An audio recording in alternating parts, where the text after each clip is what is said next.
Bom, vamos lá. Só eu vou retomar rapidinho, deixa eu ver a lista, né? Retomar rapidinho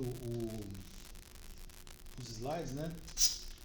E depois tá circulando aí o livro do Antônio Marx e meu livro, né? Pra vocês darem uma olhada.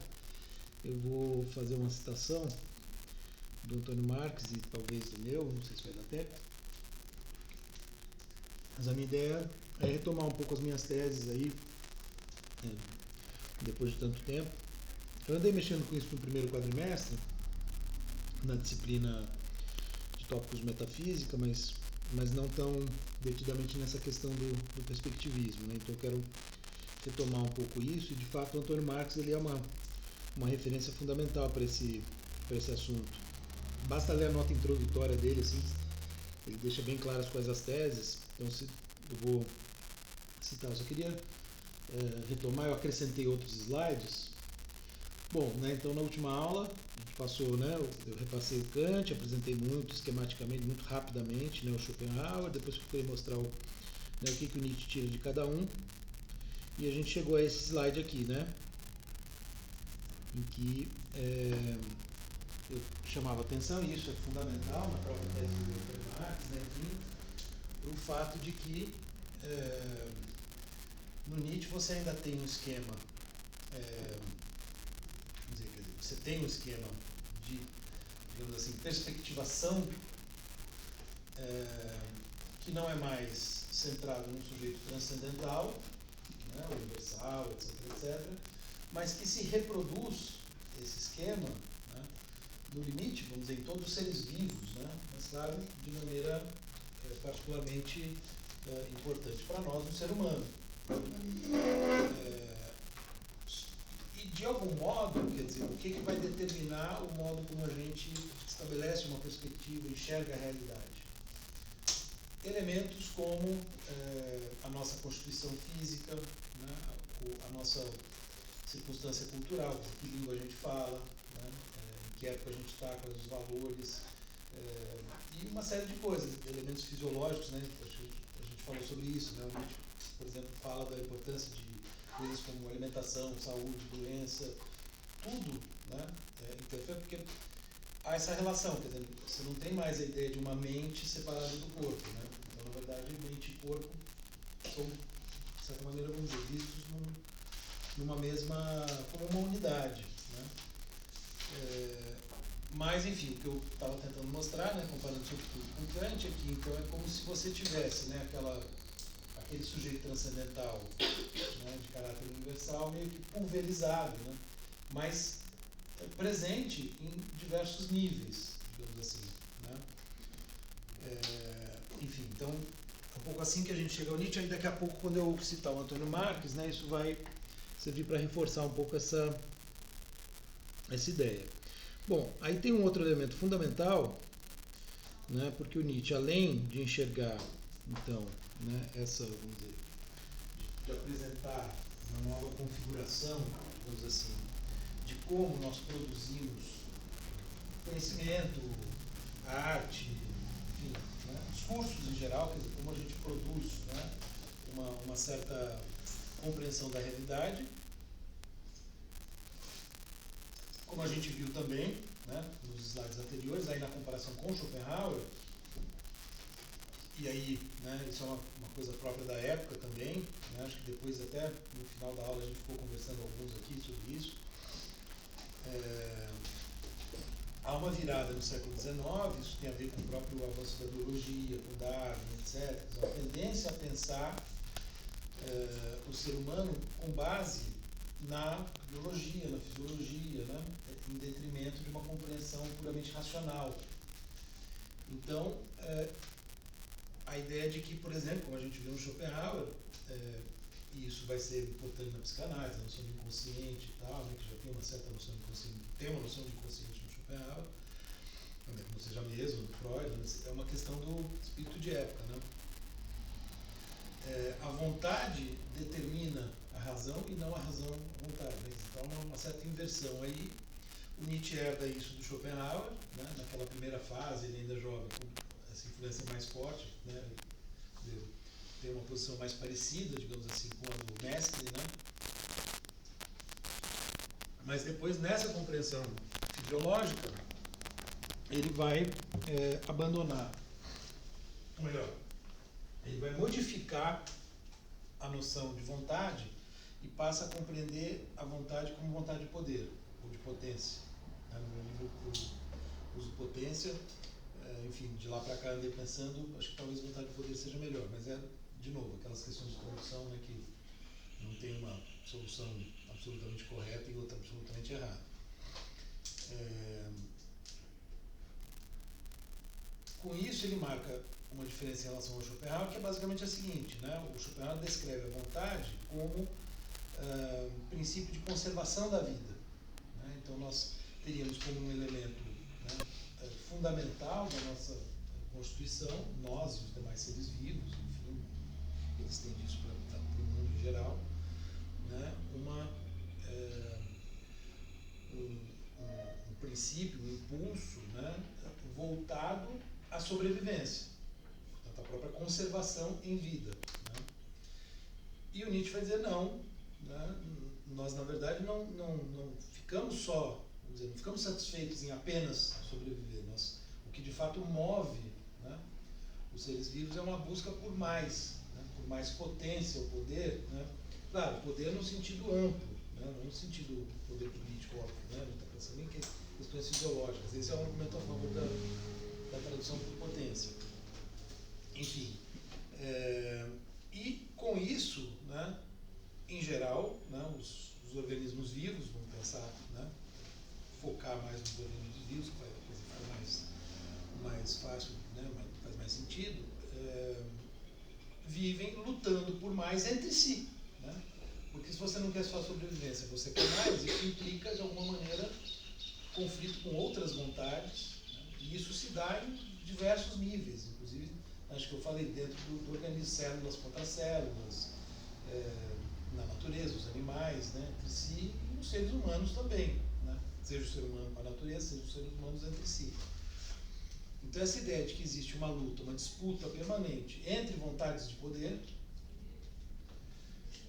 é a chave que ele adota para pensar a realidade humana e, portanto, como que as perspectivas se instituem, né? Quer dizer, tem um elemento volitivo, um elemento de vontade determinante de como se constituem as perspectivas. Então, os grandes filósofos, isso no Além do Bem e do Mal, né, no livro 1, ele fala justamente do que ele chama dos preconceitos dos filósofos, isso fica muito claro, né, como que cada filósofo está, de alguma maneira, afirmando um modo de ser, que é o próprio, né, através de um sistema filosófico. Bom, e aí, né, então é um pouco essa ideia. Então você tem embates e sempre perspectivas se instituindo contra perspectivas. Essa é a ideia básica de como ele explica, então, o jogo de forças na natureza, no mundo. Essa ideia também é uma ideia que está muito presente no século XIX, tem a ver com aquilo que eu falei do resgate de Heráclito, né, contra Parmênides. Quer dizer, em Heráclito, além da questão do fluxo, do vir a ser, etc., essa ideia da luta é muito presente, né? A ideia da guerra como princípio explicativo das coisas, né? Não sei quando vocês já leram, né, os aforismos de Heráclito, os fragmentos de Heráclito, né? Então tem uma passagem, a guerra é o pai de todas as coisas, alguma coisa assim. Então, também entra um pouco nesse espírito de época. O Hegel mesmo, né? Quer dizer, com a ideia do vir a ser um jogo de forças, só que no Hegel você tem uma lógica racional nesse jogo de forças tal que você vai tendo superações, né, e uma espécie de teleologia. Né? No Nietzsche você não tem isso, você tem só o jogo de forças, você tem tese contra antítese, vamos dizer assim, mas não tem síntese, não tem superação. Né? A não ser em sentidos muito pontuais, vamos dizer, não como um princípio da própria natureza, né, mas como possibilidades de, que a gente vai ver em seguida, de talvez refinamento de perspectivas, de expansão de possibilidades. Né. Vou falar sobre isso daqui a pouco. Mas essa é a chave, então, que opera na famosa tese do Nietzsche sobre a genealogia da moral, que ele apresenta já no A Lei do Bem e do Mal, né? Quer dizer, essa tese aparece num dos livros, né, de maneira bem, já nas linhas gerais, que ele vai desenvolver melhor na obra seguinte, né, que é a genealogia da moral, que é a explicação, vamos dizer, da história, de como as perspectivas justamente se afirmam, né, entre os seres humanos, na história humana, preocupado em particular em entender a questão moral, né, porque quando nós instituímos perspectivas, nós estamos valorando coisas, né? Então nós estamos, evidentemente, quando a gente estabelece uma certa visão da realidade, algumas coisas são boas, outras coisas não são, né? Então se a gente pega, sei lá, né, o Kant, né, o sistema do Kant, né, enfim, você tem uma certa, né, ideia do imperativo categórico e tal, para justificar certas coisas que parecem boas e outras que são ruins, né? Ou quando ele fala do prazer com o belo, o prazer com a finalidade, né? Pensar que a natureza tem uma finalidade, quer dizer, tudo isso são valorações que, de alguma maneira, ele está estabelecendo no seu sistema, né? Claro, não são valorações individuais, porque vamos dizer, isso que eu chamei de a priori, né? Na verdade, o Nietzsche não fala nesses termos, a não ser aqui e ali, né? Porque o Nietzsche sempre joga muito com as imagens e tal. Significa que uma perspectiva individual está inscrita num certo contexto cultural, né, num certo lugar, numa certa época, né, que por sua vez tem uma história, então tudo se encadeia, né? Então, na verdade, não é vamos dizer, a perspectiva específica do indivíduo Kant contra os outros indivíduos de Königsberg. Não. Ele está dando vazão a certa visão de mundo que é própria ali, não só dele, né, mas do mundo em que ele vive. Isso vai aparecer no sistema dele. Bom, vamos dizer, então você tem essa ideia de que toda perspectiva é também um modo de valorar. Portanto, a moral ela tem uma centralidade, os valores têm uma centralidade no modo como Nietzsche compreende a natureza e, né, isso aqui, por qual eu estou chamando a atenção, né, esse processo de instituição de perspectivas, um papel central. Só que o Nietzsche fala, né, não existe uma moral, existem várias morais. Né? Então ele não, nesse ponto, quer dizer, esse é um dos pontos assim que ele bate de frente de maneira mais clara e de fato, né, inquestionável contra o Kant, né, em relação à possibilidade de uma moral universal. Mas o ser humano é um ser moral, é um ser valorador, né, que está sempre fazendo essas diferenças de valor entre bom e ruim, o bem e mal. Então, como é que ele vai explicar, né, especificamente, dizer, o processo de formação da moral a partir, né, de uma certa luta de forças? Bom, a hipótese básica, né, é de que você tem os mais fortes e os mais fracos. Quer dizer, isso é outro, vamos dizer, também está dentro dessa visão que ele tem da natureza, né? Você tem diferença de forças, diferença de, enfim, seja força no sentido físico, seja força no sentido intelectual, seja no sentido for, há diferenças, né? Há hierarquias na natureza. A igualdade é uma abstração que vai ser justamente criada pelo fraco para anular a hierarquia, né? Então, o que você tem são diferenças e, num primeiro momento, o que acontece? Isso vale para o ser humano e vale para a natureza. Tanto é que ele usa, né, uma célebre imagem das aves de rapina e das ovelhas, né? Então, as aves de rapina olham do céu, vem a ovelha lá embaixo e falam, né, olha, que delícia essas ovelhas, né? Tipo, porque para elas é uma refeição, né? Então, elas vêm, em compensação, as ovelhas veem as aves de rapina como o mal absoluto, porque implicam, né, potencialmente a sua morte, a sua anulação. Então, vamos dizer, você tem a princípio, né, dado esse jogo de forças, o forte se afirmando de uma maneira espontânea, natural, digamos assim, né, e valorando em função desse seu impulso básico, né, da vontade de poder, Então, o que ele quer? Ele quer mais poder, ele quer, né, se manter forte, ou se fortalecer. Então, né, ele vai ver aquele que é inferior, ou, né, se a gente quiser, né, ele vai pensar especificamente na relação entre, aí sim, né, aqueles que têm algum tipo de poder na sociedade humana e aqueles que não têm, senhores escravos, né, o que certamente tem inspiração na dialética do senhor e do escravo do rei. Então, o que acontece? O forte, ele vê o fraco, então vamos dizer, o senhor vê o escravo como alguém que é extremamente útil para ele, né, que serve a ele, mas é inferior, por isso que é escravo. Então você tem uma lógica de afirmação de si, espontânea, que, bom, aqui eu coloquei, não, esse é um passo seguinte, né, que se contrapõe à posição do fraco, que vai ser de justamente pensar, não, né, isso aqui está errado, eu não aceito essa situação, mas como que ele pode virar o jogo? Como que ele pode mudar essa situação? Se ele está, de fato, acorrentado, né? Vamos dizer, se ele está, de fato, amarrado. Ele vai, de alguma forma, instituir um sistema de valores, né? Uma maneira de pensar, uma perspectiva, que inverta, mesmo que imaginariamente, que inverta essa situação, de tal modo que ele se torne mais forte do que o forte e consiga, digamos assim, bloquear o tipo de ação que é praticada pelo forte.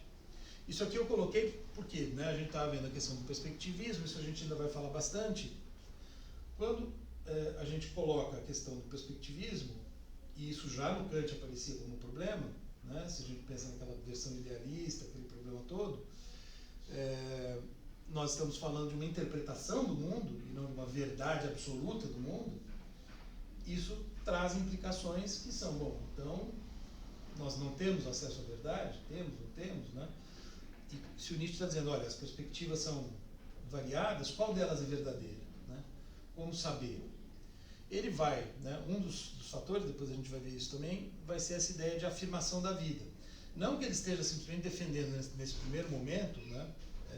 Esse eu já tinha feito na semana passada, eu estava pensando aqui em fechar aqui com essa questão, mas o forte é melhor do que o fraco.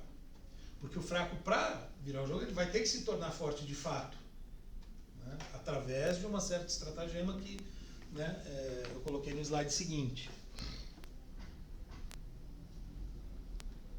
Tá, então, vejam, né, aqui, então, é aquele mesmo esquema, né, eu trouxe de lá isso aqui. Como é que o fraco vai virar o jogo, né, nos termos que eu estava colocando? Bom, para ele poder, de alguma maneira, pelo menos reivindicar uma situação, né, lutar por uma situação em que o forte, tal como ele está configurado ali naquele ponto, deixe de ter poder e passe a ser, ao contrário, visto como ruim, ou como pior, ele vai criar uma visão de mundo tal que condena a própria hierarquia que existe. Então, o princípio da igualdade serviria para instituir uma nova perspectiva que anula, né, que bloqueia, digamos assim, a ação do forte. E vejam, né, então, aquilo que eu tinha falado, né, o forte quando afirma a sua perspectiva, ele, vamos dizer, espontaneamente, como na natureza acontece, né, se vê como bom e vê o inferior como ruim. Mas esse bom e ruim não são valores absolutos. Eles são, de fato, perspectivas situadas, né? Quer dizer, daquele ângulo, é bom e ruim, mas não tem uma problematização e não tem nenhuma pretensão de estabelecer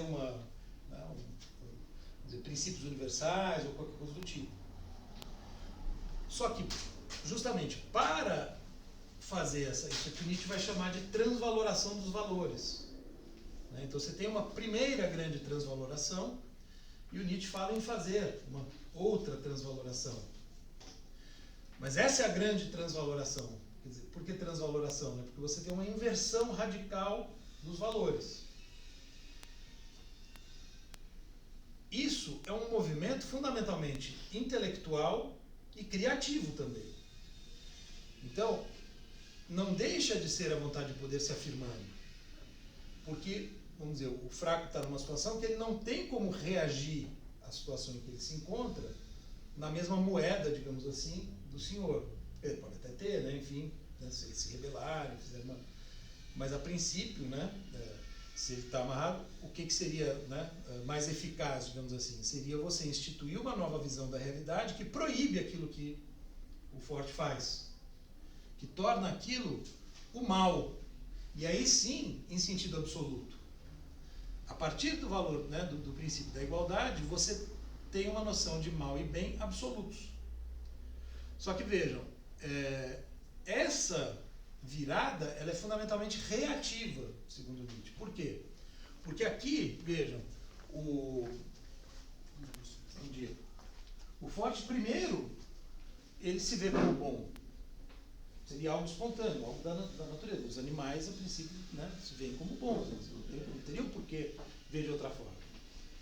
E no segundo momento, vamos dizer, aquilo que é ruim, aquilo que prejudica, ou enfim, né, que é inferior, simplesmente, né, mas que por outro lado se torna útil, mas dentro dessa chave. Né, o primeiro impulso é afirmar o próprio valor positivo. Nessa virada, primeiro se afirma aquilo que o forte faz, aquele modo de pensar, aquele modo de viver, né, como o mal. A coisa, vamos dizer, aquilo que tem que ser, de alguma maneira, banido. Porque é o que ameaça a própria existência do fraco. É o que coloca a existência do fraco em xeque, como as ovelhas em relação às aves de rapina.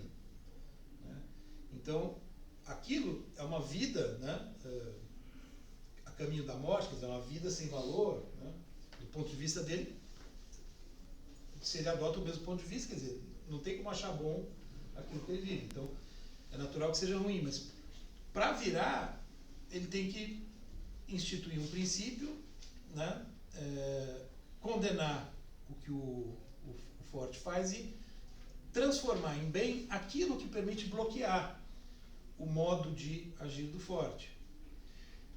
Então, esse princípio, o princípio da igualdade, seria o princípio fundamental da primeira grande transvaloração dos valores. E aí você tem algumas figuras-chave nessa história. Né? Uma figura-chave, evidentemente, é Cristo, é o cristianismo, né? Que aparece num contexto, né, que é um contexto de dominação pelos romanos.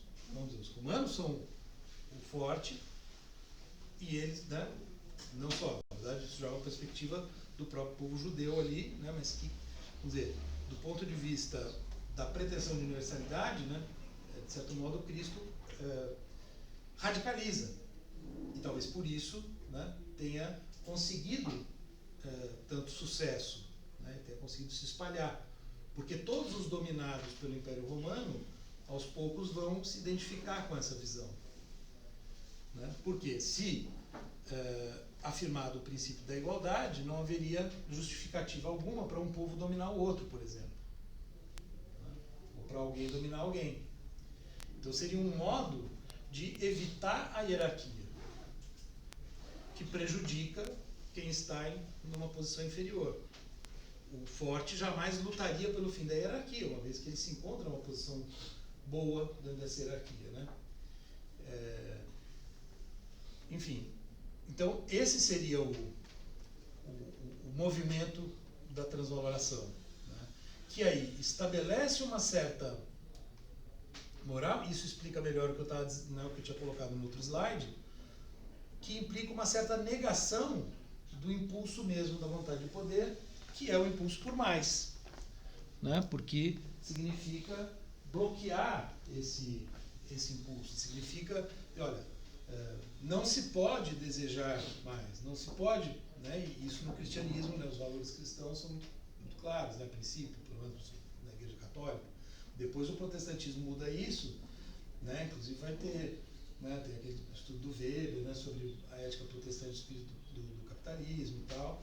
Quer dizer, vai ser uma nova versão mais adaptada ao capitalismo porque permite o lucro. Mas a princípio, né, não se deve ter ganância, não se deve ter, né, cobiça, não se deve ter, enfim, deve-se ao contrário ter uma vida que seja de negação dos impulsos vitais. O ascetismo é o ideal nessa visão de mundo. Né? Por isso que o ascetismo é o grande inimigo para o Nietzsche, né? Que ele vai combater. Então, claro, vejam, isso é uma característica do pensamento nietzschiano. Embora a gente possa pensar historicamente Roma e Judéia, né, como muitas vezes ele coloca, o Roma e os cristãos, isso não tem são tipos, né, são tipos ideais para pensar uma certa lógica ou uma certa psicologia humana, né, dos valores. Isso pode funcionar em diversas situações, inclusive dentro de um mesmo indivíduo, né, princípios fortes e princípios fracos. É claro que, então, historicamente, a gente pode situar, eventualmente falar, olha, você tem uma tendência aqui e uma tendência aqui. Então, pegar o tipo ideal e colar em determinadas situações. Mas o raciocínio todo, né, ele independe deste ou daquele exemplo concreto. Né? Mas a gente poderia pensar que no caso da nossa cultura, né, da civilização ocidental, esse conflito em particular é decisivo, né? Porque Cristo se torna, né, a referência, o início do calendário, né, enfim. Então, mas isso já estava presente na filosofia de Platão, por exemplo, né, que tem uma valorização da igualdade, da noção de homem, né, enfim, a ideia de algo como algo universal. Tanto é que o Nietzsche fala, acho que eu citei na última aula, né, que o cristianismo é uma versão popular do platonismo. Então já estava ali presente. Então, isso, e outras civilizações antigas. Então é uma chave para pensar certos conflitos que podem se recolocar em diversas situações. Na Igreja Católica, né, tem uma expressão, caiu em desuso, né, mas isso era muito comum na Idade Média, né, quando os escolásticos eles queriam legitimar a filosofia aristotélica, que eles se referiam ao Platão e ao Aristóteles como pagãos virtuosos. Eles eram assim, eles eram cristãos e não sabiam. Sim, porque de fato, né, o Agostinho vai usar mais o Platão, né, e Tomás vai se basear em Aristóteles, né, porque até pouco tempo antes era proibido, né, era visto como um autor ruim e tal, até porque ficou muito tempo sumido, né, tem todo aquele negócio, né, os árabes que trouxeram Aristóteles para a Europa, mas são filosofias que de algum modo encaixam na visão de mundo cristão. No caso de Platão é muito, muito evidente, né? Porque você tem mundo inteligível e mundo sensível, né? Ideias universais, então isso encaixa bem com o reino do céu e o reino da terra, né? Então faz todo sentido. Tudo bem? Quer dizer, então tem esse movimento que implicaria então, né, um certo estado de coisas em que esse princípio de negação da vida é mais forte do que o princípio de afirmação. Bom, isso significa então que o Nietzsche quer, com a sua transvaloração, voltar à afirmação dos fortes no sentido original? Me parece que não, né? Inclusive porque seria impossível. Porque você tem aqui um movimento que é intelectual e criativo, que faz com que grandes realizações tenham sido alcançadas pelo ser humano. Né? Pensando em termos, por exemplo, de, né, obras arquitetônicas, né, no caso específico do cristianismo, se a gente pensar as catedrais góticas, por exemplo, né, uma série de coisas. Inclusive, evidentemente, a igreja, né, quando se torna uma instituição dominante, ela vai estar naquele lugar, né? Quer dizer, então os papéis se invertem. Porque vejam, o sacerdote, vamos dizer, ou aquele que lidera, né, a igreja, ele é fruto disso, mas ele passa a ocupar aquela posição. E aí o rebanho, né, os fiéis, passam a exercer uma função análoga à dos escravos, né, na cultura romana, por exemplo. Quer dizer, então a igreja acaba ocupando aquele lugar, embora aí, então isso mostra que uma coisa vai se sofisticando. Ela precise de um discurso para se justificar, e esse discurso está fundado na igualdade, né? Então o sacerdote não está ali para satisfazer o seu desejo de poder, ele está ali representando Deus, né? Como um guardião da igualdade, né? Só que, claro, né, do ponto de vista da análise que o Nietzsche está fazendo, isso é evidentemente uma conversa fiada, né? O sacerdote está sim exercendo a vontade de poder, né, e tem prazer com aquele poder. Então, né, imaginar o contrário seria, né, uma ingenuidade, digamos assim. Então, percebem? Isso funciona, né, para analisar diversas situações, e não só para, digamos, quer dizer, não se trata de falar aquilo é legal e isso é ruim, né? É muito mais complexo do que isso. Então não dá, né, para voltar àquela situação. Bom, o que vai acontecer então? Né? Uma vez que, então, suponhamos, vamos pensar nesse exemplo que eu dei do sacerdote, né, do líder da igreja. O que vai acontecer? Então tem o líder da igreja e tem o rebanho, né? Então aqui eu estou pensando no rebanho, né? E num rebanho, vejam, que vai ficando cada vez mais... Vamos aumentar um pouquinho talvez.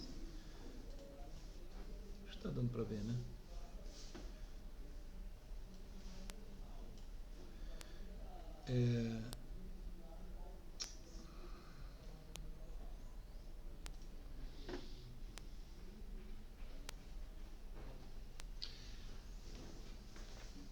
Como vamos dizer, esse comportamento de rebanho ele vai se tornando cada vez mais, digamos assim, internalizado e, portanto, automático, né? Então, se num primeiro momento, né, você precisa, né, de uma justificativa grandiosa, né, como aquela da igreja, né, aos poucos você nem precisa mais de uma justificativa tão grandiosa assim, né?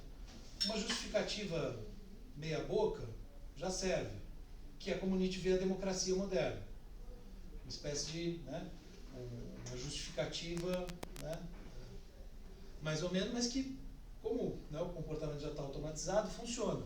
Esse seria o que ele descreve como o último homem, né? Quer dizer, eu estou fazendo um esquema meu aqui, né, a expressão, estou brincando aqui, vai ter o fraco fraco, vai ter o fraco forte e o forte forte, ou novo forte.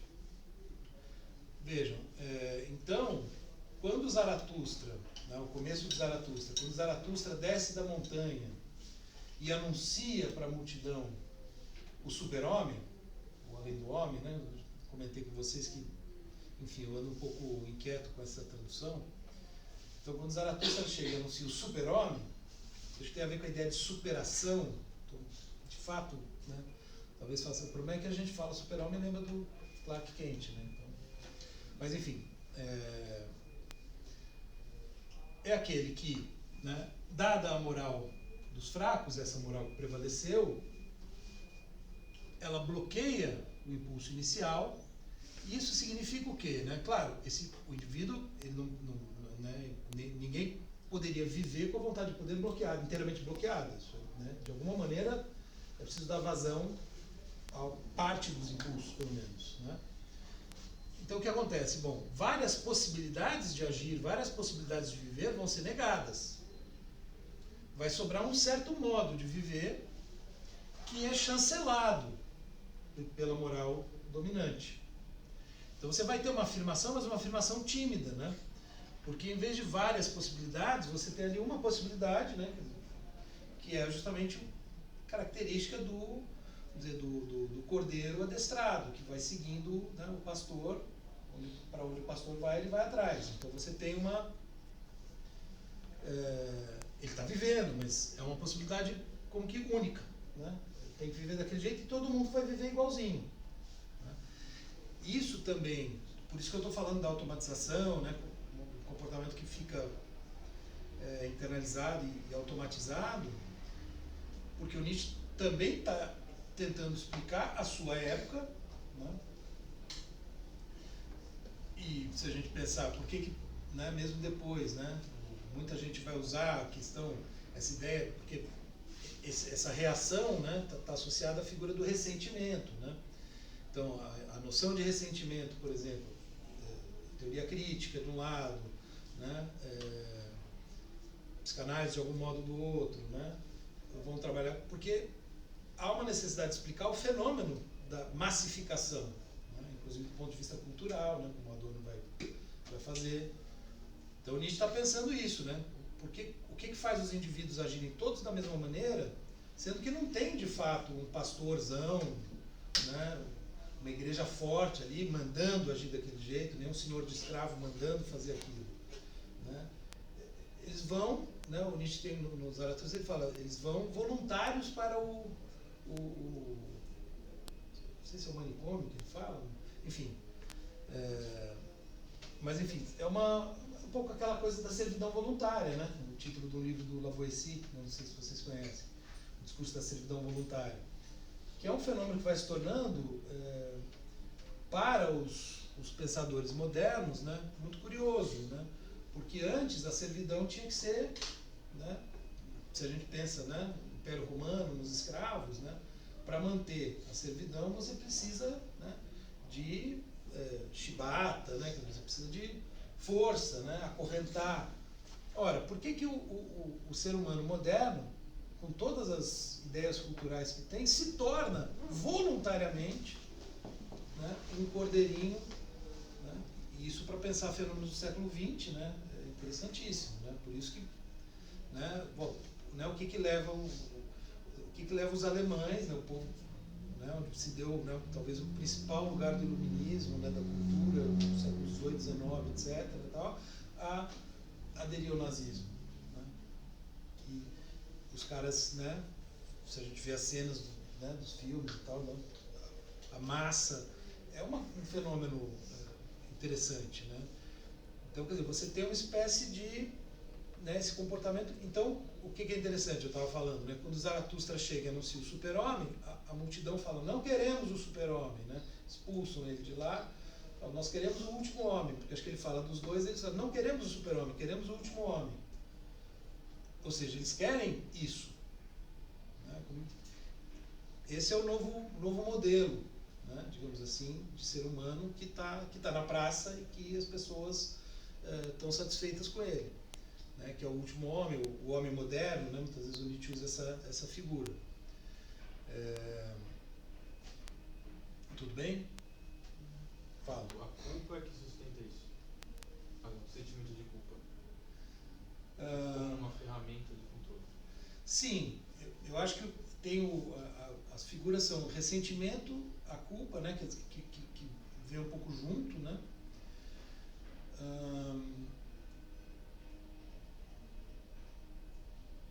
Mas já de uma maneira mais diluída, né? Porque o homem moderno, ele não a culpa ela é fundamental num primeiro momento, né? Justamente para a igreja dominar, ela precisa, quer dizer, a culpa é a ferramenta fundamental, né? O ressentimento, então, o que a igreja faz? Ela prega contra os ricos, por exemplo, né? Os pobres, né, ficarem satisfeitos, até porque eles vão ter a recompensa na vida depois da morte e tal, né? Então tem um elemento de ressentimento que é mobilizado e a culpa, porque se você faz algo contra, né, o que Deus mandou e o que a igreja está dizendo que tem que fazer, né, você está em pecado, né, então você se sente culpado. Então são pecado, culpa, né, ressentimento, são alguns, alguns elementos aí, né, algumas ferramentas, digamos assim, né, fundamentais para a igreja instituir o seu domínio. Mas a gente está pensando aqui na modernidade, é como se tirou a igreja e os seres humanos continuam agindo daquele mesmo jeito, sem que seja necessário ter algum, já não precisa do senhor de escravo, já não precisa da igreja, é mais fácil ainda. Ou a gente poderia pensar, outras ferramentas começam a ser usadas, como por exemplo, né, isso já pensando no século XX, a indústria cultural, pensando no conceito lá do Adorno, né? Fala. O que você está falando me lembra muito a ideia do Planalto de Foucault. na ideia da autovigilância como um mecanismo de conformação. Sim. Porque com a nave você não precisa mais de alguém estar te vigiando para você agir de determinada forma. Você se auto-vigia e se auto-pune. Sim. E age de acordo com aquela massa. Perfeito. O Foucault é muito influenciado pelo Nietzsche também, né? Então, com certeza, né, toda essa análise é uma análise, por isso que o Nietzsche se chama, né, se autodenomina psicólogo, né? Eu sou um grande psicólogo e tal. Aliás, você viu que saiu o resultado, né? O resultado final. Lembrei. Enfim, ele se auto-intitula psicólogo, porque essa análise que ele está fazendo é uma análise bastante refinada, né, do ponto de vista de como funciona esse mecanismo interno de autocontrole, autovigilância, autopunição, que já não precisa, né, é como se, vamos dizer, essa dominação milenar da igreja tivesse sido incorporada, né? Então já está dentro de nós. Não precisa mais, né, do castigo externo. Quer dizer, em casos limites, sim. Para isso tem a justiça, a polícia, o juiz, né? E vejam que interessante, né? O juiz, né? Então você tem a figura do sacerdote, eu já falei. A figura do juiz, o Nietzsche tem uma análise interessante também, né? Porque o juiz é um representante, né, dos valores corretos na modernidade, mas de maneira muito, né, fria, racional, etc, etc. Mas ele exerce o poder, né? E ele tem um prazer, né? O Nietzsche compara o juiz com, não lembro exatamente qual figura que ele compara, mas, enfim, ele fala, o grau de crueldade do juiz é o mesmo, sei lá, do senhor de escravo que dava chicotada, né? E tinha prazer sádico em fazer aquilo, né? Então ele fala, olha, o juiz, né, ele poderia pensar no promotor também, né? Civilizado, racional, etc. Né? Pode ser um homem extremamente educado, fino e tal. Mas quando ele emite a sentença, né, sei lá, mandando o cara para prisão perpétua ou para pena de morte, né, se for o caso, onde tem um prazer ali, né? O Nietzsche está falando, isso é uma análise refinada, né, do ponto de vista psicológico. Por trás dessa aparência de civilização, os velhos instintos humanos continuam presentes. O juízo seria um sentimento parecido com um carrasco, assim. Isso. Né? Mas ele está lá no seu gabinete, né? Todo tranquilo, assinando uma sentença. Ele não vai, o carrasco vai fazer o serviço, digamos, sujo, né? Ele está lá, mas o prazer que ele sente é talvez até maior do que o do próprio carrasco, enfim, né? Então, por exemplo, o Nietzsche está usando essas figuras, né, para pensar diversas questões aí da subjetividade humana, digamos assim, no sentido bem amplo, né? Percebem? Então você tem uma negação, um bloqueio, e aí, né, a vontade de poder de algum jeito vai se manifestar, né? Então encontra caminhos. Né? É um pouco como, né, é bem fisiológico, né? Quer dizer, tem uma analogia sempre, né, do fisiológico com o que seria o mental, né? É como, sei lá, isso me ocorreu agora, né? Quando, né, você tem uma veia entupida, né, uma artéria entupida, o organismo ele vai criando vasos paralelos, né?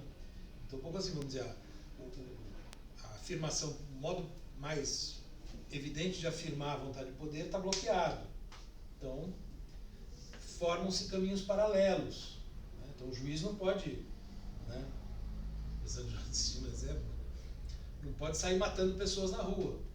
Né? Então, ele está contido, mas aí na hora que ele emite a sentença, né, esse impulso, de alguma maneira, ele está dando vazão a esse impulso. Sacanagem com os juízes, né?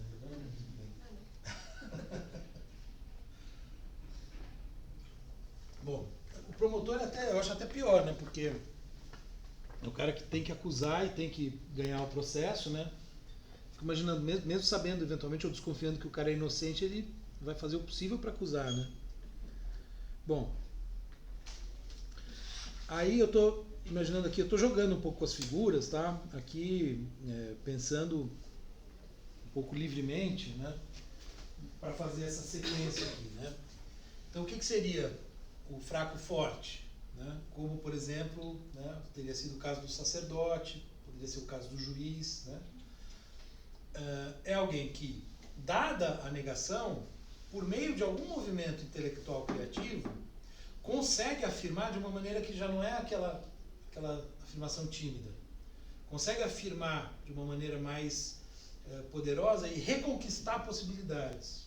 Reabrir possibilidades num sentido mais plural. Então, se pensar, né, o que faz um filósofo, o que faz um artista, né, que instaura, por exemplo, um novo movimento, né, na arte, né, uma nova época.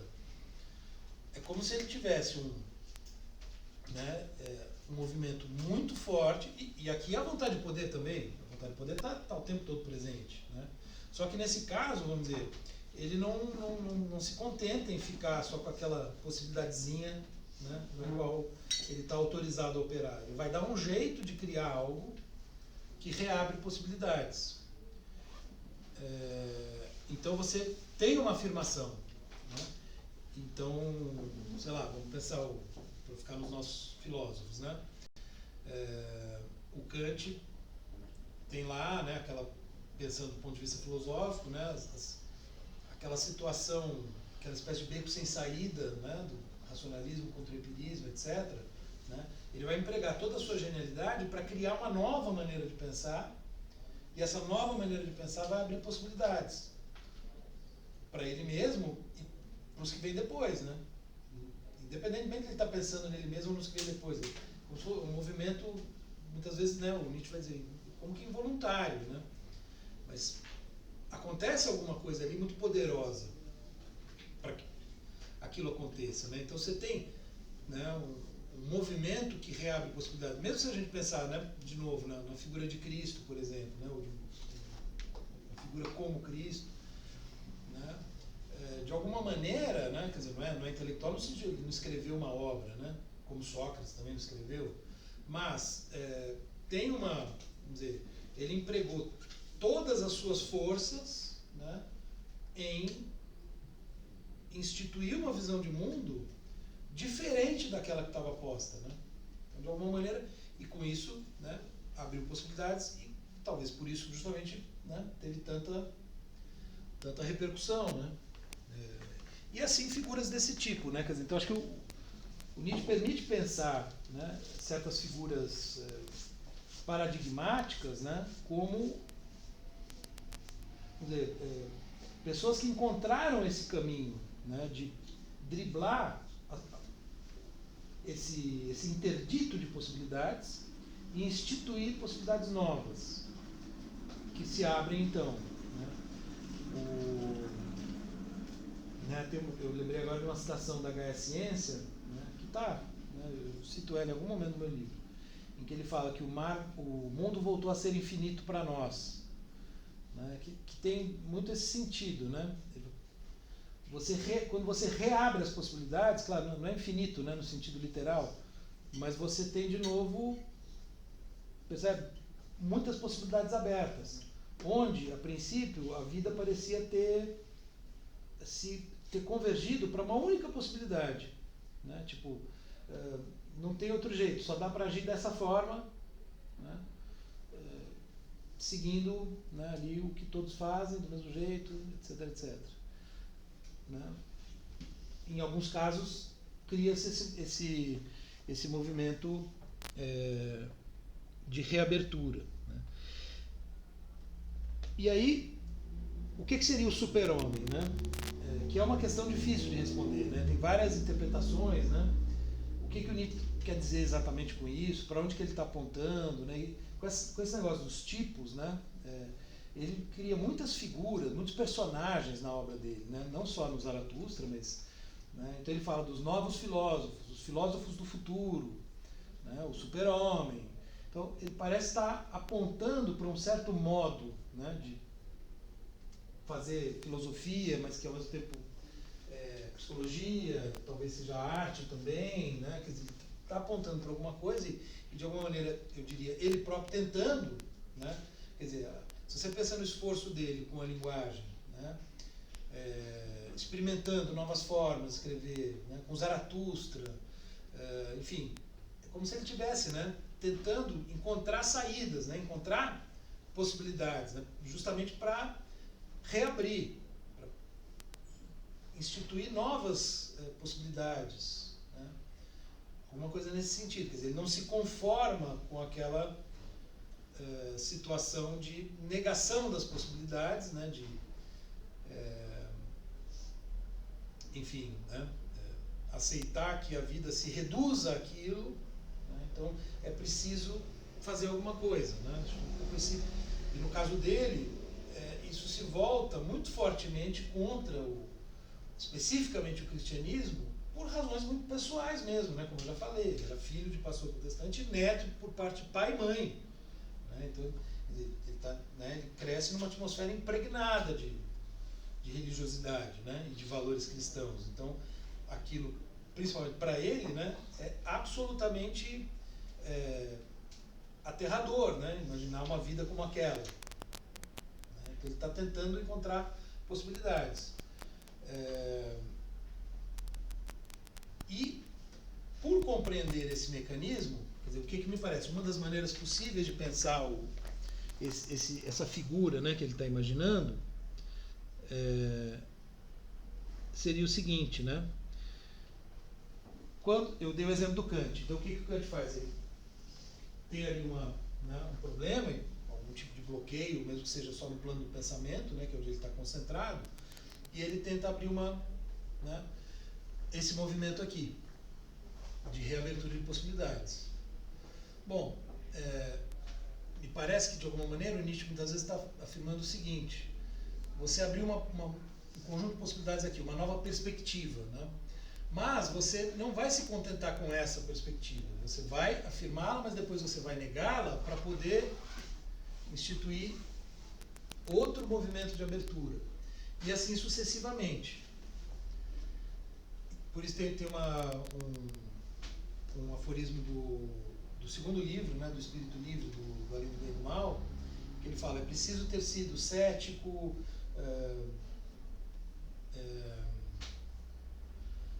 sei lá, ele cita vários ismos, né, ali, mas é preciso ter sido isso e aquilo, ou seja, é preciso ter passado por várias perspectivas. É como se, quanto mais vezes, né, esse movimento se repetir, mais você vai ampliando as possibilidades e mais você vai tendo um crescimento em termos de acúmulo de perspectivas, que é um outro modo. Eu tinha falado da questão de afirmação e negação, isso é um modo de afirmar a vida, e é um outro modo de se contrapor ao relativismo. Inclusive, quem que está com os livros aí? Pega para mim do Antônio Marx, que eu sei que está fácil, que ele colocou como epígrafe, né? O parágrafo 12 da terceira dissertação da Genealogia da Moral, né? Então ele pegou um trechinho e usou como epígrafe, né, para a filosofia do perspectivismo. Então o Nietzsche fala: somente existe um ver perspectivo, só um conhecer perspectivo. E quanto maior for o número de afetos que mencionamos ao falar de uma coisa, quanto maior for o número de olhos diferentes com que observamos, mais completo será o nosso conceito dessa coisa, a nossa objetividade, né? Então ele está falando, né, aqui no Nietzsche, mesmo quando ele não coloca aspas, a gente tem que sempre imaginar que poderia ter aspas, né? Mas ele está falando de conhecimento e objetividade nessa passagem, né? E aqui ele está pensando, bom, então, quanto mais perspectivas, quanto mais olhos, melhor. E uma figura também importante, né, que ele sempre menciona, que está associada ao super, por isso que eu pensei superação, né? Super-homem tem a ver com superação, né?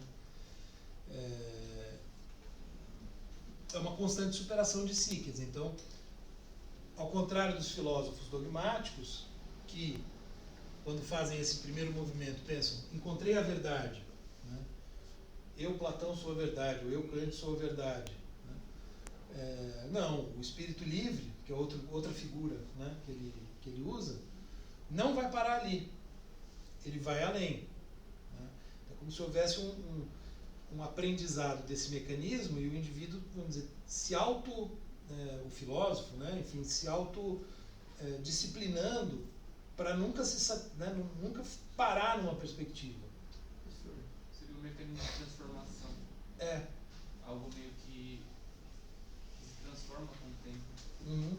Sim, você tem um movimento de transformação positiva, porque você está afirmando sempre uma nova perspectiva. A gente poderia, sei lá, como eu disse, né, então são ferramentas conceituais, psicológicas, né, que a gente pode experimentar aqui e ali, né, a gente que trabalha com filosofia, né, tem um pouco essa sensação, né, quando você fica um tempo estudando um filósofo, ele abre possibilidades, né, porque em relação ao conhecimento que você tinha, né, antes, né, é uma maneira de pensar muito diferente. Mas depois de um tempo, você já circulou o suficiente ali, né? Você vai para outro filósofo, é como se isso acontecesse de novo, né? Então acho que, enfim, eu costumo pensar um pouco o nosso trabalho com a história da filosofia nessa chave, né? Coisa de não ficar no mesmo autor, né? Embora ao mesmo tempo a gente recomende muitas vezes para os orientandos, não, olha, se ficar aqui já está melhor, é paradoxal, mas fala. Então, esse termo, constante superação de si, me vem a questão de limite mesmo, né? Então, do limite da vontade de poder. É isso que ele quis dizer? Porque assim, eu supero o meu desejo desenfreado de correr, Ayrton Senna. Eu supero ou eu adestro, né? Aí vem a sublimação de Freud, né? Tem a ver. Você poderia pensar nessa chave, mas esse jogo em que você retém, né, algumas possibilidades para afirmar outras, né, que é um pouco isso, né, a sublimação. Então você deixa de fazer uma coisa, mas você faz outra que dá vazão ao seu impulso. Né? Então, mas aí não é bem um limite da vontade de poder. Quer dizer, a vontade de poder é ilimitada a princípio. É uma limitação talvez daquela individualidade humana, ou daquela época, né, enfim, do contexto. Né? Você pode ter vários fatores que limitam possibilidades. Né? As possibilidades, que você tem que ser possibilidades factíveis, né? Não são brincos. Se tentar sair voando, né, no alto do abismo, você vai despencar e cair lá embaixo. Não dá para fazer isso. Então, é claro, você tem limitações impostas pelo contexto, pelo próprio organismo humano, coisas que o organismo humano não é capaz de fazer. Né? Entendi, obrigada. Mas você vai como se encontrando um jeito de administrar isso, digamos assim, né, que vai dando vazão sempre à vontade de poder de um modo o mais afirmativo possível. Né? Mas de uma maneira, enfim, que não tem, é um pouco como aquela ideia, né, por isso que tem, né, as coisas se misturam um pouco, né, filosofia, arte, né, não tem evidentemente uma receita de bolo aqui, né, não tem faça assim, não tem como fazer um livro de autoajuda, né, aliás, o Nietzsche é muito usado para um monte de besteira, né, tipo, gente que usa o Nietzsche para falar de esportes radicais, né, que pensa essa ideia da superação aplicada, né, sei lá, como é que chama aquele negócio de saltar? Bungee jump, né? Então as pessoas vão pensar isso aí a partir do Nietzsche, aí também, né? Mas enfim, né? Quer dizer, tem a ver, mas, né, me parece que, né, não é bem por aí, né, que ele estava pensando a coisa. Então acaba virando, né, um pouco, mas enfim. Para investimento, né? Empreendedor. Isso, para ser empreendedor. Riscos. Isso, boa. Isso não, Nietzsche aparece em tudo que é contexto, né? Um filósofo pop. Bom, tudo bem, quer dizer, esse é um pouco não é o que eu tinha colocado aqui para entender não só, né, o elemento, né, porque o fio condutor era ver para onde vem aquela ideia do perspectivismo. Quer dizer, uma vez que há essa dispersão, né, como é que se dá. A cada movimento desses, você tem um processo que passa por essa ideia de abertura, instituição de perspectivas.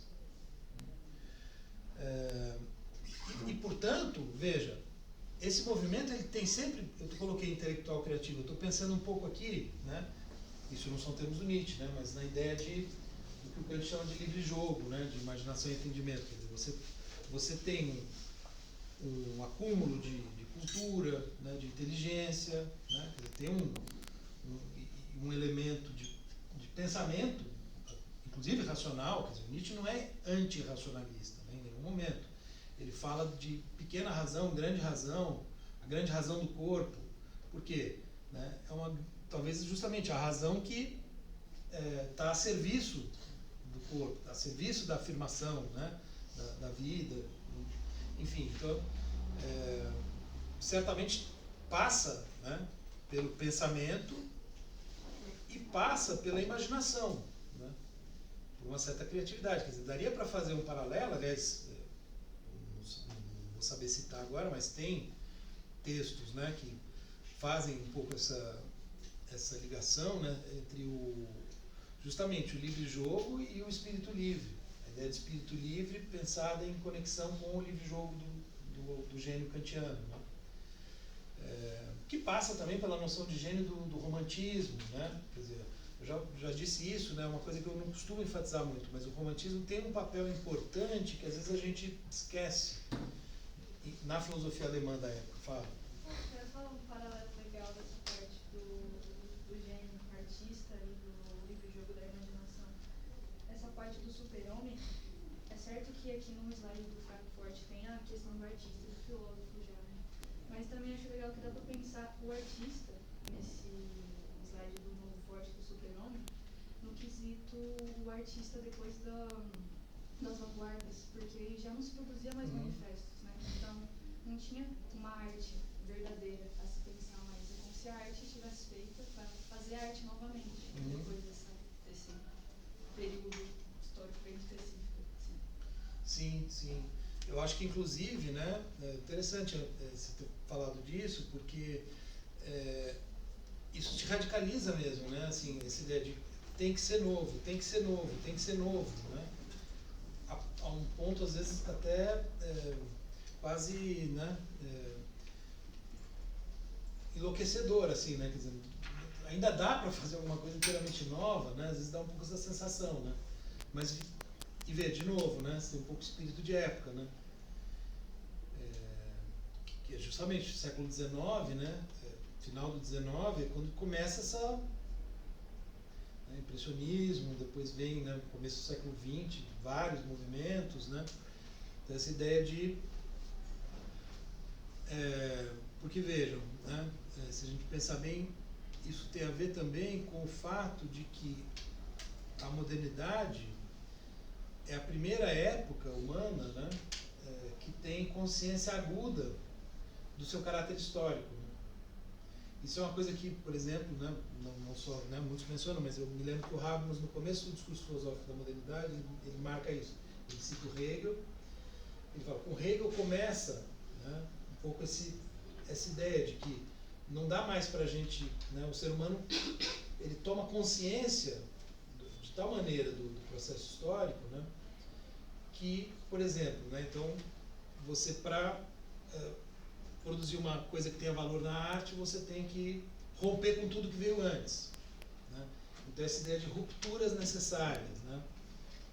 Mas que talvez, aí, né, se a gente pensar em termos de limitações de humanidade, de tempo, né, uma série de coisas, talvez não dê para fazer tanta ruptura em tão pouco tempo. Né? Talvez, né, fosse necessário um tempo maior para que uma ruptura viesse pelo próprio movimento histórico, né? Porque o indivíduo, na verdade, né, a questão do indivíduo é uma questão complexa também, né? Porque eu estou descrevendo de uma maneira aqui, mas a gente tem que ter um certo cuidado para pensar assim, olha, né, o indivíduo nunca tem esse controle, né, que talvez esteja sugerido, né, da maneira como eu descrevi.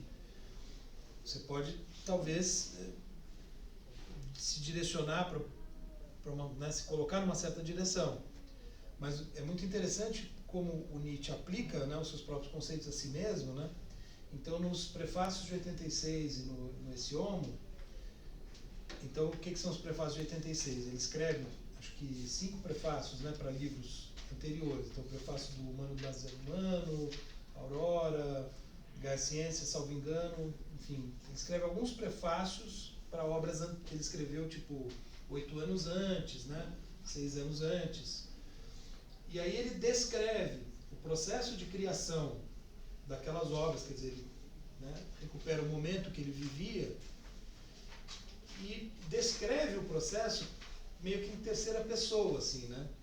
Como se ele tivesse, olha, estava acontecendo isso, isso, isso. Ou seja, como se fosse praticamente involuntário, assim, né? Como se fosse um processo que aconteceu e ele estava ali no meio, né? Mas não é que ele, indivíduo, pensou, sentou e escreveu. Aconteceu através dele aquilo, né? Mas, claro, na época ele precisava, né, estar ali com as ideias, escrevendo, mas olhando depois, né, quando a gente vai explicar, pense bem, quando a gente vai explicar uma coisa que aconteceu com a gente 2 anos atrás, quando a gente olha, né, a perspectiva privilegiada do depois, né, que é um pouco da filosofia, né, filosofia coruja de Minerva, né, que só levanta voo ao anoitecer. Depois que as coisas já aconteceram, é que a gente consegue entender, né? Então, isso às vezes vale um pouco para a nossa própria vida, né? Você começa a entender uma coisa que você fez melhor, né, 1, 2 anos depois. É como se o Nietzsche estivesse fazendo isso. Ele está olhando, né, para aquele momento que ele estava escrevendo o livro e está, olha, estava acontecendo isso, isso, isso. Como se ele na época não tivesse consciência. Agora que ele está escrevendo o prefácio, ele está se referindo ao indivíduo Nietzsche daquele momento, né, como que em terceira pessoa. Ora, né, o que, se a gente pensar heracliticamente, faz todo sentido, né? Porque já não é a mesma pessoa, né, num certo sentido, né? Ele mudou. Né? Então ele olha e faz uma... são muito interessantes esses prefácios. E esse é um dos aspectos, né, que eu acho que torna eles muito interessantes. A maneira como ele fala, e no Esse Homo ele repassa a obra toda, né, nessa chave também. E aí fala de alimentação, clima, né, saúde e doença, quer dizer, se ele estava...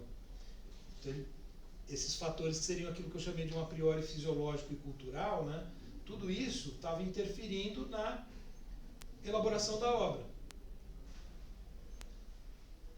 Então, enfim, inclusive eu jogo um pouco com isso no meu livro, né, porque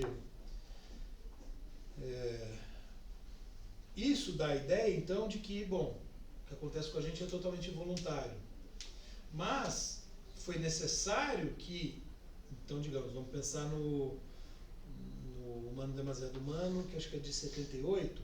Então, o Nietzsche escreveu o prefácio em 86, né, 8 anos depois. Era preciso que em 78 ele acreditasse que era ele, indivíduo, né, que estava ali com certas ideias, pensando e escrevendo voluntariamente aquele livro. Olhando depois, ele pode considerar todos os fatores ali involuntários e dizer, olha, né, aconteceu. Mas, vamos dizer, para escrever, né, isso o raciocínio que eu estava desenvolvendo, mas também usando, né, noções do próprio Nietzsche como a ideia de que o eu é uma ficção necessária. Então ele descreve assim um texto lá de 73, até, né, curiosamente, que é um texto muito interessante, né, que é o Além sobre verdade e mentira no sentido extramoral. É uma das considerações extemporâneas. Né? Ele fala do eu como uma ficção necessária e útil à vida. O que seria uma ficção? Né? Porque, enfim, aí a gente entraria em toda aquela discussão do eu, etc. Mas uma certa acepção de eu com a qual a gente trabalha, que é livre, né? Eu usei muito esse argumento quando estava falando do Kant, né? Se a gente não acredita que é livre, a gente não vai levantar da cama de manhã e sair para trabalhar. Você precisa acreditar que é você que está fazendo aquilo. Mas nada impede que você, 5 anos depois, olhe para aquele dia e fale, olha, eu achava que eu estava sendo livre ali. Né? Mas na hora, para eu, vamos dizer, escrever um texto refletindo sobre eu, 5 anos atrás, e falar, olha, ali eu achava que era livre, mas na verdade não era, eu agora tenho que acreditar que sou livre para escrever esse texto. Né? Um pouco isso, é paradoxal, né? Então, né, eu tentei jogar um pouco isso porque eu queria, né, enfim, mostrar que a noção de eu e de indivíduo era importante, né, coisa que é muito polêmica nas discussões sobre o Nietzsche. Né. Mas no caso do Antônio Marques, né, então, só pegar meu outro óculos, que eu achei interessante trazer, né, eu estava relendo, e a nota introdutória, ela é já assim muito...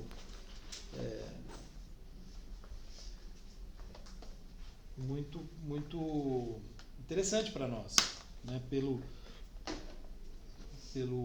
percurso, né? que eu propus, né? Indo do Kant para o Nietzsche, claro. Então aqui, essa é uma das principais referências para minha própria tese. Né? O Antônio Marques é um autor português, que já deve estar com uma idade considerável. Ele, vocês lembram de eu mencionar o Friedrich Kauber, Filosofia do Perspectivismo, né? O Antônio Marques, ele foi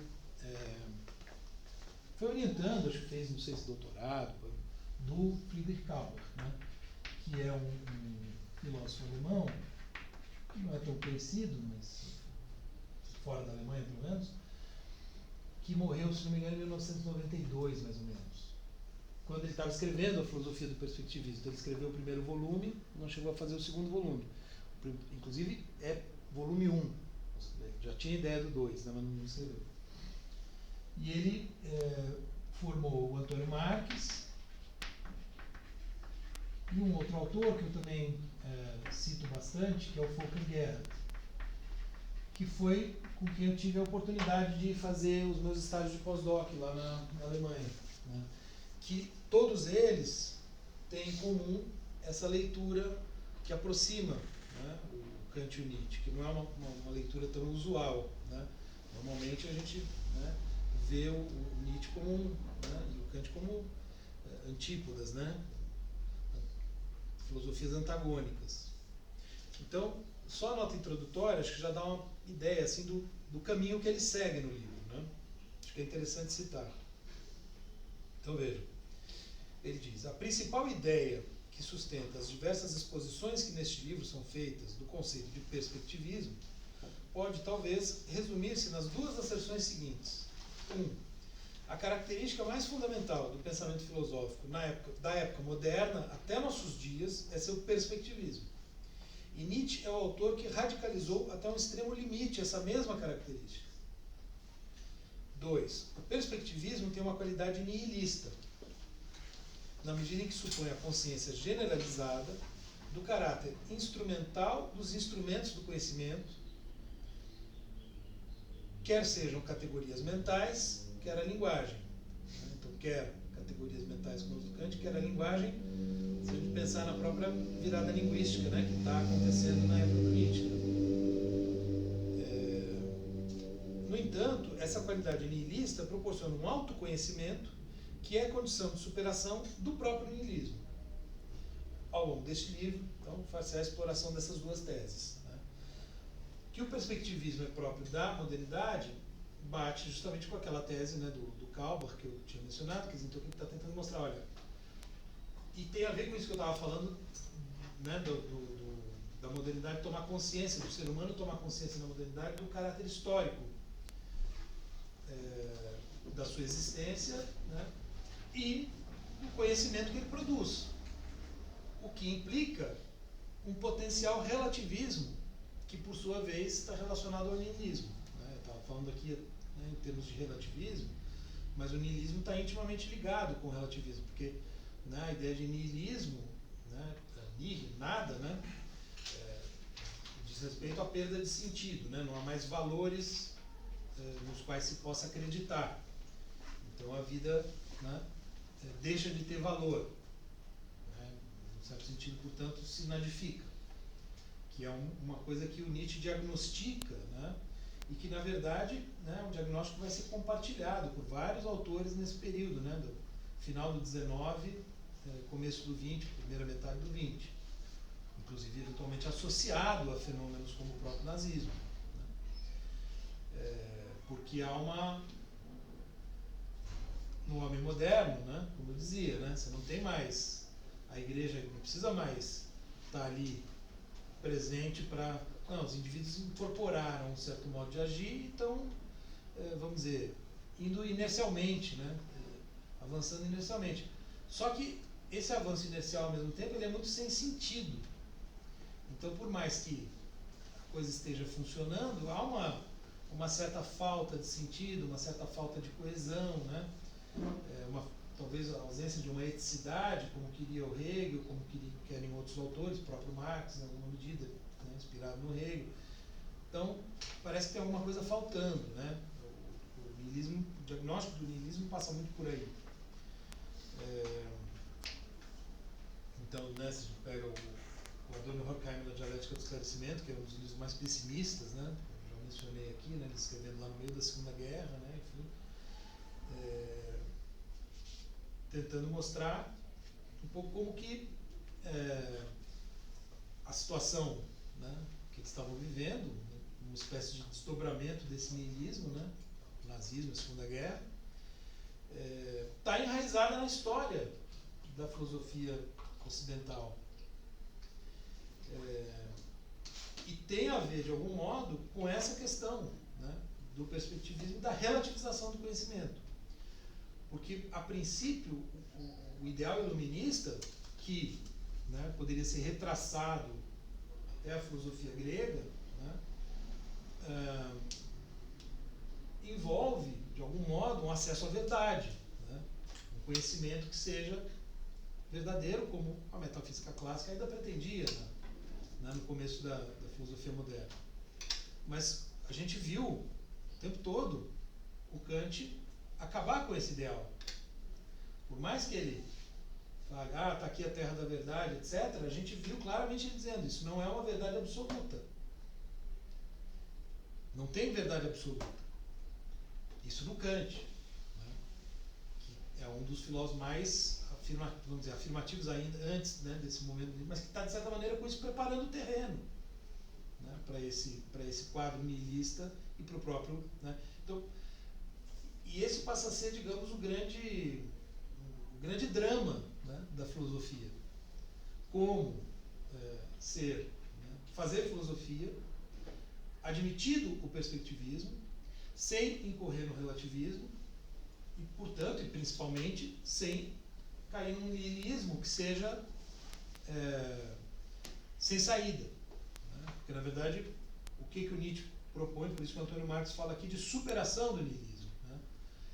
Há um modo de superar o niilismo para o Nietzsche, que consiste justamente, né, nesse processo, pelo menos, né, um dos modos que dá para pensar no Nietzsche isso é por meio da criação de sentidos. Quer dizer, tudo bem, né, não tem mais sentido absoluto, né, não tem mais verdade absoluta, mas é possível criar novas perspectivas. Então, a criação, né, a afirmação criativa da potência humana, né, das possibilidades expressivas, por isso que a arte é muito importante, né, das potencialidades expressivas do ser humano, né, seria um modo de escapar ao niilismo. Mas ele é uma ameaça que passa a rondar constantemente a filosofia, ou, se a gente quiser, a humanidade. Tá? Então, ele prossegue. Entendemos o perspectivismo como uma experiência nova na história da filosofia. Ora, essa experiência inclui certamente a conceptualização das condições antropológicas de todo o conhecer humano, naquilo que este tem de mais radical. Então, veja, a princípio, no Kant, a gente ainda tem um sujeito transcendental, a gente tem uma filosofia transcendental, ele não está se baseando, pelo menos a princípio, ao falar de entendimento, razão, imaginação, sensibilidade, etc., ele não está se baseando numa visão antropológica do homem. Embora o próprio Kant tenha lá o seu livrinho chamado Antropologia de um ponto de vista pragmático. Né? E a gente, né, muitas vezes eu tenho falado para você, olha, quando ele fala de razão, ele está falando do ser humano, né?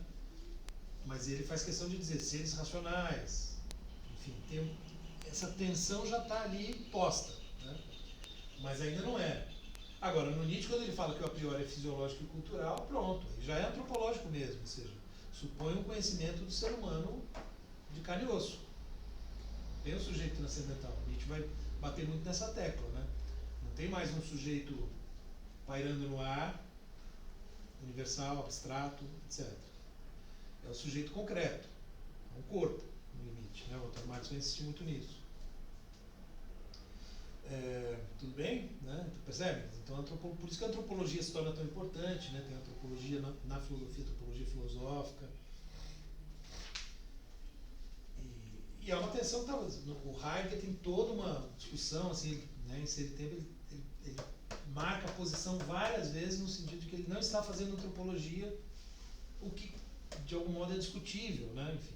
Então essa questão da antropologia também passa a ser, assim como a história, né? Por isso que as ciências humanas também, né, se tornam tão importantes nesse mesmo período. Vejam, é uma transformação que está acontecendo, né, na cultura ocidental como um todo, né, e de alguma maneira, né, se irradiando para o mundo, né. É claro que a gente tem pensado como é que o mundo reage a essa irradiação da cultura ocidental e como é que eventualmente se contrapõe, etc., né, que é um tema que de algum tempo para cá se tornou fundamental. Mas que inevitavelmente passa também pela discussão do perspectivismo. Né, o Jacóia, Oswaldo Jacóia, né, que é um especialista também em Kant e Nietzsche, ele tem um livro chamado Kant versus Nietzsche, que eu até escrevi um texto sobre. Ele tem insistido muito nisso, né? Então, para pensar antropologicamente sociedades indígenas, por exemplo, né, que vieram a ter contato muito depois com a civilização ocidental, etc., a noção de perspectivismo. Claro, porque a gente está falando de diferentes perspectivas culturais, né? Esse novo cenário apenas reforça, né, a importância do perspectivismo. Ele prossegue dizendo, é sem dúvida uma posição de autognose que devemos valorizar no perspectivismo, né, de autoconhecimento.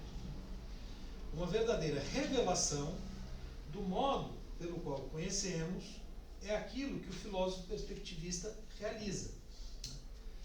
Então, vejam, no Kant, era disso que se tratava o tempo todo, certo? Quais as condições de possibilidade? A física está ali. Como foi possível que a gente tenha desenvolvido esta ciência? Ele está tentando explicar numa chave transcendental, ou seja, na chave de uma subjetividade abstrata e universal. O Nietzsche já não estará nessa perspectiva, mas há um deslocamento, mas ambos estão confrontados com esse problema. Como nós conhecemos? Como se dá o conhecimento? Como o ser humano produz conhecimento? Essa é a questão para ambos. Claro, né, ele poderia discutir se é de fato a questão principal para o Nietzsche ou não, enfim, mas certamente é uma das, e certamente ele tematiza isso de maneira muito importante, né? Então eu estava tentando chamar a atenção aqui para isso. A pergunta que imediatamente surge, prossegue ele, é se, afinal, o perspectivismo não é apenas uma variante de filosofias transcendentais, cuja finalidade é a revelação do modo pelo qual o sujeito conhece e não tanto a preocupação pelos objetos conhecidos, que é o caso do Kant, filosofia transcendental. E que, na época, tem, né, herdeiros tentando sustentar numa noção mais fraca, ou sem recorrer à noção do sujeito, que eu já mencionei, como os neocantianos.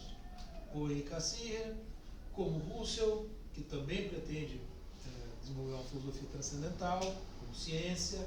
Então, a perspectiva transcendental, ela ainda, né, aparece e aparece com força, né? Na verdade, diz o Dr. Marx, um pressuposto que sustenta toda a nossa argumentação é a convicção de que o perspectivismo de Nietzsche representa representa o desenvolvimento da dimensão transcendental da pesquisa filosófica, particularmente o desenvolvimento da filosofia transcendental de Kant. Vamos ver como. Nesse sentido, a lógica mais profunda deste livro consiste na exploração sistemática das relações, mais ou menos óbvias, mas sempre sem dúvida fascinantes, entre os pensamentos de Nietzsche e Kant. Aqui o óbvio acho que corre por conta... Não sei, em Portugal eles leem muito nessa chave, né? Porque, né, em geral, não são óbvias. Né? É que o perspectivismo, no sentido preciso em que vai ser conceptualizado por Nietzsche, tem uma genealogia evidente que aponta para a filosofia transcendental crítica do filósofo das três críticas. E aí ele coloca essa frase inteira que eu vou citar agora em itálico. Que o perspectivismo de nosso autor não possa ser compreendido sem uma rigorosa investigação de sua genealogia no solo da filosofia de Kant é, pois, um pressuposto crucial que aqui se desenvolve. Né? Então, ele está dizendo mais ou menos o que o meu curso também pressupôs o tempo todo. Né? Para entender o perspectivismo do Nietzsche, tem que entender um pouco da base kantiana para, vamos dizer, isso seria a filosofia do perspectivismo em geral e que o Nietzsche vai radicalizar numa certa direção. Porque ele está dizendo aqui, partindo do transcendental, né, conservando alguma coisa desse transcendental, mas certamente não como os neocantianos e o Russell, por exemplo, estão fazendo. E nem do modo como o próprio Hegel, em alguma medida, vai fazer no Ser e Tempo, mas de um modo muito específico, porque muito preso, muito baseado no elemento fisiológico, assumidamente antropológico. Né? Então, e aí ele justamente se pergunta, como entender aqui esse desenvolvimento, essa radicalização do elemento transcendental? Radicalização. O que se torna patente é que a concentração no modo de conhecer, essa atenção dada à forma de conhecer, traz à luz um fundo de domínio que as reflexões anteriores, as reflexões transcendentais anteriores sobre a experiência humana ainda não tinham reconhecido, nem estavam em condições de reconhecer. Isso que tem esse novo solo, né? Assim, o que passa a interessar ao perspectivismo não será tanto o modo pelo qual se constitui a objetividade da experiência, como a gente viu no Kant o tempo todo, né? Quais as condições de possibilidade da experiência? Entendimento e sensibilidade. Né? Na crítica da razão pura, era essa a grande preocupação. A mudança vai acontecendo. Até que aqui, ó, uma das sessões do livro, no primeiro capítulo, é a leitura do jovem Nietzsche da crítica da faculdade do juízo. Né? Ou faculdade de julgar, mas enfim. Então isso vai ser fundamental. A terceira, né? Então, o que passa a interessar não é tanto a objetividade da experiência, mas sim a forma pela qual o sujeito emprega seus instrumentos cognitivos em função daquilo a que Nietzsche chama vontade de poder. Vida de sua marca, ele traduz por vontade de poder, ou vontade de potência.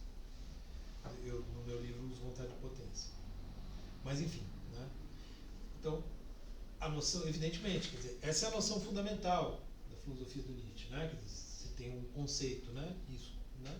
Na fase em que o Nietzsche tem uma filosofia propositiva, que é a terceira, como eu já falei para vocês, a noção operatória fundamental é a noção de vontade de poder. Então, tudo isso que a gente estava vendo, né? Estava supondo o tempo todo a vontade de poder, e é justamente um elemento inovador. Ele vai explicar a partir dessa noção. E, claro, ele vai tentar aqui, então, refletir no livro sobre como isso funciona. Então, prossegue o Antônio Marx aqui. Este é o elemento fundamental da vida e nela se exprime sob as mais variadas máscaras. Né? Então, veja, Nietzsche, a gente vai ler isso no Além do Bem e do Mal. Tem uma passagem que ele fala, a vida é essencialmente vontade de poder. Ele está dizendo aqui, elemento fundamental da vida. Então, não te explica. É a categoria fundamental do pensamento dele. E se exprime sob as mais variadas máscaras. Essa é a noção fundamental. Tem a ver com o que eu estava falando do juiz. Né? Quer dizer, ela sempre aparece, tende a aparecer, quanto mais sofisticada uma cultura, né? Quanto mais acúmulo histórico, enfim, mais ela tende a aparecer disfarçada. Ou sacerdote parece um homem, né, pio, casto, asceta, né, mas na verdade é uma manifestação e tanto da vontade de poder. Prossigo citando. Existe, sem dúvida, uma marca biologizante inalienável no perspectivismo. Então, já é um elemento, né, próprio do Nietzsche, que nos leva a dizer que o conhecimento perspectivo é sempre, no fundo, uma forma específica de apropriação, uma espécie de captura do real, como as redes que o pescador lança servem para capturar o peixe que lhe interessa. Essa imagem é muito boa. Lembra que eu usei num dos slides lá do Kant, eu coloquei uma rede, né? Era mais ou menos um pouco isso, né? Como se a gente lançasse uma rede sobre o real e puxasse algumas coisas para nós, assim, né? Que é o que vai constituir. Por isso que o conhecimento é uma forma de dominação. Ou pode ser visto assim, Foucault, né, que ele tinha citado, né, vai ler muito nessa chave. O conhecimento, a ciência, né, como dominação, como poder. Redes que ele teceu à sua medida, o pescador, e que evidentemente deixam fora muitas outras espécies de peixe, né? Então olha que interessante, né? A imagem, a gente tanto pode pensar essa imagem da rede para o sujeito transcendental, que seria um representante de todos nós, como para um sujeito particular, um filósofo, por exemplo, né? Ou uma época, ou uma cultura, né? Que vai pegar algumas coisas e deixar outras de fora, né? Assim, nas palavras de Nietzsche, e aí ele cita, né, uma passagem do Nietzsche que é das obras póstumas, é um póstumo, não procedemos, agora é o Nietzsche falando, não procedemos em relação ao conhecimento de maneira muito diferente da aranha, quando esta tece a teia para caçar e sugar as presas. Ela pretende viver graças a essas artes e atividades e satisfazer as suas necessidades. E nós, conhecedores, pretendemos exatamente o mesmo, ao deitarmos as mãos a sóis e átomos, macro e micro, né? Como que os fixando e determinando. Como que os fixando e determinando. Lembra do como ser? Né? É no sentido. Então a gente vai fixando, né? Criando noções e projetando, né, no mundo, e com isso a gente vai de alguma maneira se apropriando das coisas para satisfazer as nossas necessidades, né? Não para descobrir a verdade. Tem um elemento aí que é fundamentalmente instrumental do conhecimento, que está sendo destacado. Então, prossegue ele, note-se, no entanto, que para Nietzsche, apesar dessa indesmentível raiz biológica, a vontade de poder não é apenas uma vontade de se autopreservar, uma vontade que se exerce com vista à sobrevivência. Qual é a vontade que se exerce com vista à sobrevivência? A do Schopenhauer. Prossegue ele. Uma das grandes intuições de sua filosofia, ou seja, da filosofia de Nietzsche, consiste em considerar a vontade como algo que excede a subsistência. E é esse excesso, aquilo que se joga em afirmação de si, em criações imaginárias, expressividade simbólica, etc., que deve merecer plenamente a atenção da filosofia. Então veja, tem aquela, né, aquilo que eu estava representando, né, com a seta verde dando a volta para contornar a negação, né? Tudo isso, né, afirmação de si, criações imaginárias, expressividade simbólica, arte, né, um discurso talvez de natureza filosófica, mas chama atenção aqui a expressividade, né? Esta é uma linha de pensamento que percorre sua obra, do Nietzsche, desde seus primeiros escritos sobre a tragédia grega e a estética da música, lá o jovem Nietzsche, né, até os últimos fragmentos sobre a vontade de poder e o niilismo europeu. Por isso tem sentido a convicção de que, aspas, citando Nietzsche, a verdade não é, por conseguinte, algo que... Então, Nietzsche falando agora.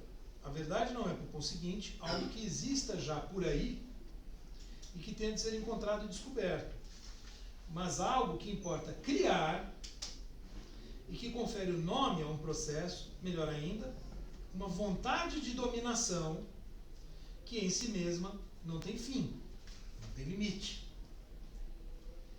Introduzir interpretativamente a verdade é um processo ininfinito, uma determinação ativa e não o tornar-se consciente de alguma coisa que seja em si estável e determinada. É uma palavra para exprimir a vontade de poder. Verdade. A gente vai falar muito em vontade de verdade no Além do Bem e do Mal, como a gente vai ver. A conservação da espécie, ele ainda é o Nietzsche falando, conservação da espécie, entre aspas, é tão só uma consequência. Aqui o diálogo é com Schopenhauer.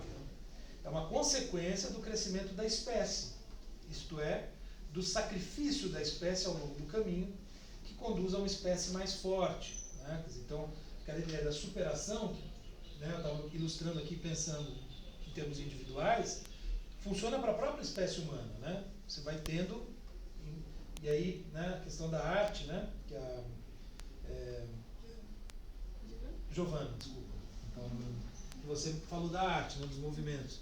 Então, você vai tendo uma superação, né, que se dá, que não é de um indivíduo, mas sim da própria espécie em alguma medida, né, na sua expressividade artística.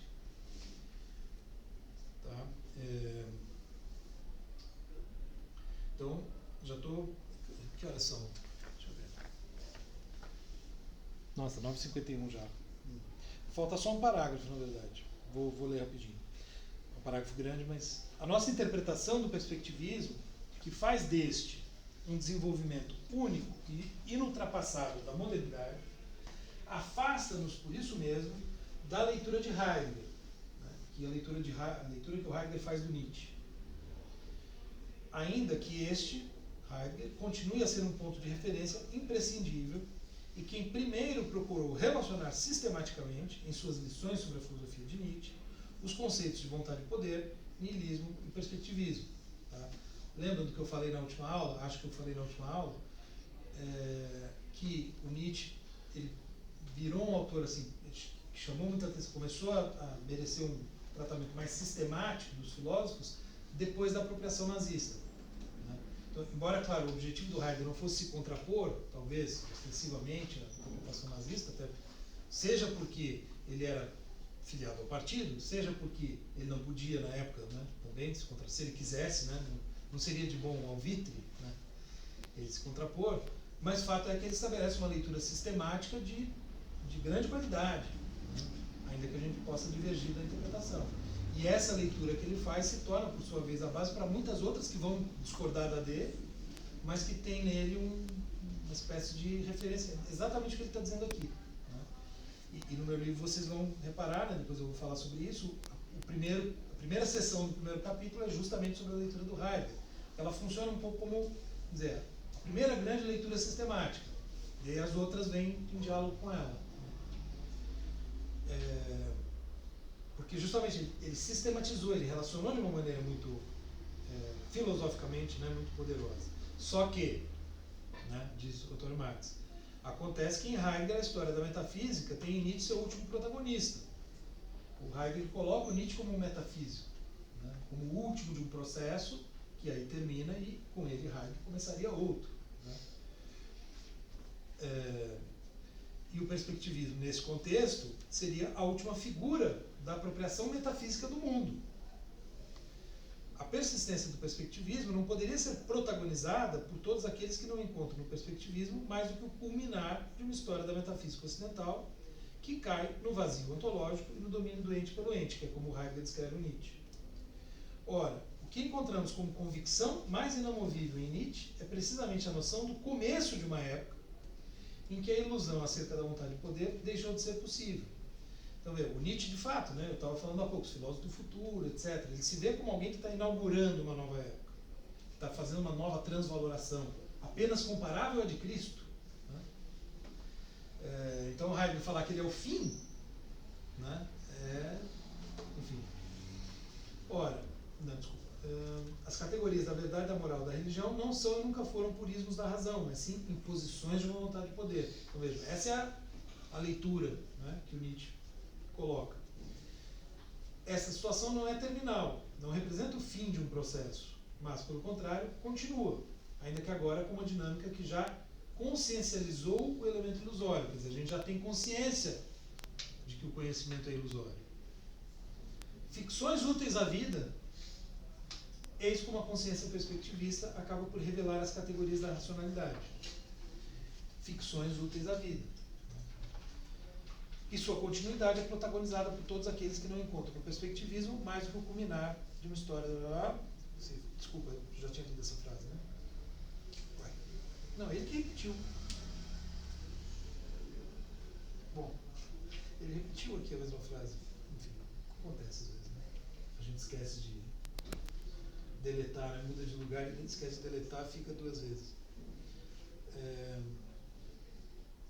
Enfim, se no pensamento de Nietzsche descobrimos um fio de Ariadne capaz de nos orientar, ele tem a ver com o fato de a perspectiva, o modo de conhecer humano, demasiado humano, não representar um defeito, uma menorização ou um empobrecimento cognitivo. Isso é fundamental, quer dizer, o Nietzsche não tira conclusões pessimistas de nada disso. Pelo contrário, sua estratégia é sempre de insistir nessa enorme vantagem que é também a necessidade de conhecer como conhecemos, de nos olharmos em nossa singularidade cognitiva, nós humanos em geral, né? O perspectivismo explora, talvez pela primeira vez de forma sistemática na história da filosofia, a relação entre conhecer e poder, tema familiar ao século XX. O Habermas tem um livro chamado Conhecimento e Interesse, que dialoga diretamente com Nietzsche. Os filósofos não deixam de perseguir a verdade, mas no futuro será ingênua a tarefa pretender construir mundos fechados de conhecimento puro. Ninguém mais, né? Pretende fazer o seu grande sistema metafísico. Né? O futuro universo cognitivo será um universo aberto e infinito, que se relaciona mais fortemente que nunca com o domínio do corpóreo e com a reflexão acerca dessa afecção fundamental imperecível que Nietzsche designou como vontade de poder. Enfim, aí ele encerra com detalhes mais técnicos, né? Mas eu achei interessante que eu estava relendo, ele sintetiza bem o espírito do livro, né? Dessa leitura, portanto, né? Perspectivista do Nietzsche. Tá bom? A gente retoma então na quinta, tá? Quinta a gente vai ter aula normal, tá, gente? Eu sei que está rolando toda uma discussão aí, mas o congresso, quer dizer, os dias que falaram que não pode ter aula é quarta e sexta. Né? Quinta, a princípio, então mantemos nossa programação.